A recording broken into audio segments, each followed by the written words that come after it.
Welcome back. Learn English smartly. English words with Dari meaning. لغت‌های انگلیسی با ترجمه فارسی یا هم دری. First word. لغات اول. Principle.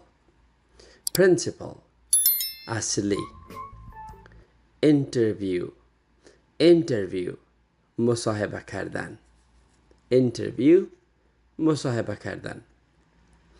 Application. Application. درخواستنامه. Application. درخواستنامه. Qualification. Qualification. شایستگی یا هم مهارت فنی. Application. Qualification. Strength. Strength. مقاومت، نیرو، زور و یا هم قوت. Degree. Degree. Degree دیپلم یا هم درجه تحصیل. Degree. Credits. اعتبار یا هم آبرو. Credits. Evaluate. Evaluate ارزیابی کردن. ارزیابی کردن. Evaluate.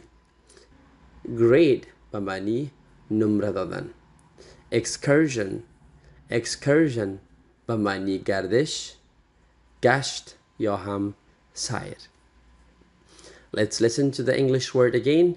یک بار دیگه به لغت‌های انگلیسی گوش بدهید. Principle. Principle. Interview. Interview. Qualification. Qualification. Strength. Strength. Degree. Degree.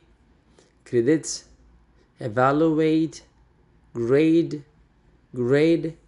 Excursion. Excursion.